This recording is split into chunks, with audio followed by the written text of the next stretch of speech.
उत्तर प्रदेश की सियासत में आज एक बार फिर से हलचल मच गई है। समाजवादी पार्टी के वरिष्ठ नेता आजम खान ने कई महीनों की खामोशी और संघर्ष के बाद पार्टी के राष्ट्रीय अध्यक्ष अखिलेश यादव से मुलाकात की। मुलाकात के बाद आजम खान ने बड़े ऐलान करते हुए कहा है उन्होंने इतना जुल्म और परेशानियों के बावजूद हार नहीं मानी और अब वो पार्टी की राजनीति में सक्रिय भूमिका निभाएंगे। कुछ हमने हाले दिल कहा, कुछ उन्होंने कहा।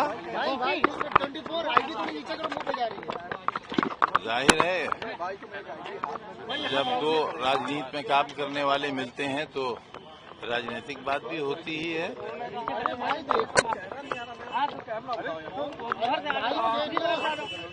अब मुझे आप इजाजत दें तो मैं चला जाऊं। आज मुलाकात हुई है, दूसरे फेज का बिहार में चुनाव है, क्या उस चुनाव में आप लोग जाएंगे?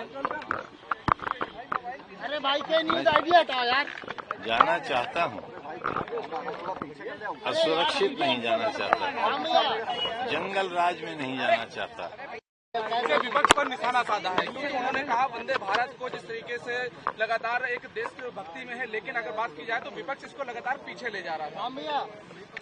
अब देखिए, वो जय समाजवाद तो कहेंगे नहीं, वो कहेंगे जिससे उनकी पार्टी को फायदा हो, तो हम उनसे क्यों वो उम्मीद रखें और न उनसे हम कोई शिकायत करें। अपना राजनीतिक दल है, उनका विचारधारा है, देश के बादशाह हैं वो, तो वो अपनी बादशाहत के लिए, अपनी कुर्सी, अपने राजनीतिक भविष्य के लिए जितनी कोशिश हो सकती है करेंगे और उन्हें करना चाहिए।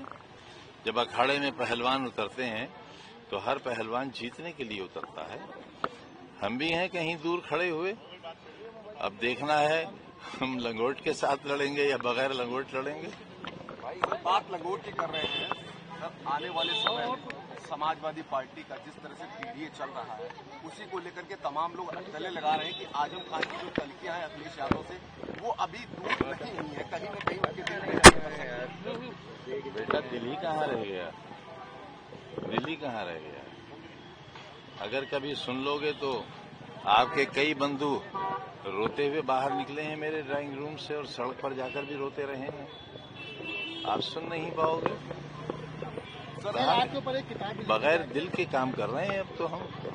कहा यह भी जा रहा है कि शायद कि इलाज कराने के लिए बोला गया कि आप लखनऊ कराइए, तो शायद आपने उसको लेकर के कहा था कि मैं रहूंगा कहाँ। बार मिनिस्टर था, जेड श्रेणी की सुरक्षा थी और मेरी बीवी उस वक्त एसोसिएट प्रोफेसर थी और हम दोनों ने एक शराब की दुकान लूटी थी। देखिए हमारे कारनामे तो देखिए आप, हम दोनों ने मिलकर एक शराब की दुकान लूटी थी और बोतलों के अलावा 16,900 रुपया गल्ले से भी लूटा था। तो हम तो गिनीज बुक में भी पता नहीं हमें कहाँ जगह मिलेगी जब हमारा इतिहास लिखा जाएगा, तो उसमें भी हम सजा के मुंतजिर हैं।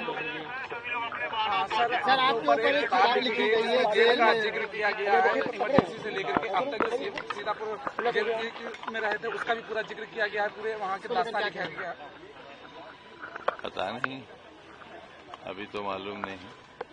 सर यूपी में योगी सरकार किस तरह काम करे उसको कैसे देखते हैं? देखते ही नहीं है, चश्मा लगा रखा है। देखेंगे तो दर्द होगा, दर्द होगा तो चल नहीं पाएंगे। सर कोई भी प्रदर्शन होता है उसमें जय श्री राम का नारा, जय बजरंग बली का नारा लगाया जाता है, क्या कहना चाहेंगे इस नारे के लिए? बहुत बुरी बात है, लेकिन कोई नारा किसी में दहशत पैदा करने के लिए न हो। ये तो मैंने 20 बरस पहले कहा था कि अगर किसी मुसलमान मोहल्ले से नाराए तकबीर अल्लाह अकबर कहा जाए इसलिए कि बराबर हिंदू मोहल्ले के बच्चे सोते हुए सहम जाएं और उड़ जाएं, तो ये नारा इस्लाम का नारा नहीं होगा। ठीक उसी तरह अगर हर हर महादेव का नारा इसलिए लगे कि मुसलमान दहशतजदा हो जाएं, वो भी सही नहीं होगा।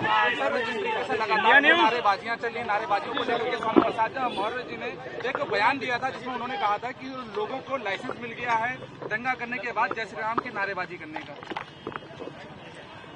अब उनकी बात का तो जवाब मुझसे न लीजिए, आप तो अच्छा है, हमारे मित्र हैं और हम चाहते हैं कि वो शुभ शुभ बोला करें और आजकल बोल रहे हैं शुभ। आप अगर सुनते नहीं है तो आपकी गलती है। अब पता नहीं किन हालात में क्या कह दिया होगा।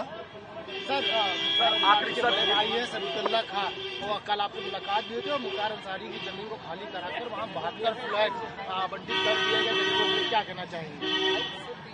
कुछ भी नहीं कहना चाहेंगे। क्या कहेंगे? हमारी भी रोजी रोटी का कहीं ठिकाना था, वहां भी बुलडोजर चला। किसने किया? 2027 के चुनाव को लेकर के अखिलेश यादव लगातार पीडीए को लेकर के सक्रिय हैं। पीडीए पंचायत भी किया गया, पीडीए को लेकर के आपकी क्या राय है सर?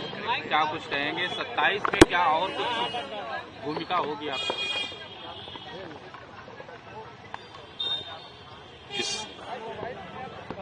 मैं आपको क्यों बता दूं? आपको क्यों बता दूं? जानता हूं आप चाहते हैं बदलाव आए। वह इतना कह सकता हूं कि हम उसमें हिस्सेदार होंगे, मजबूत हिस्सेदार। सीएम योगी ने कहा था उत्तर प्रदेश में हम भयमुक्त और माफिया मुक्त प्रदेश बनाएंगे। देखिए ना, मैं माफिया नंबर 1 खड़ा तो हूं आपके सामने। मैं खड़ा तो हूं आपके सामने। अब मुझसे बड़ा माफिया कौन है? मैं खड़ा तो हूं आपके सामने। मैं तो मिसाल हूं और मेरे बाद सदियों मिसालें दी जाएंगी। लोग हमारे किस्से कहानियों की तरह सुनाया करेंगे। आपके बच्चे अपने बच्चों को सुनाया करेंगे और बताएंगे कैसा दौर भी हिंदुस्तान में आया था।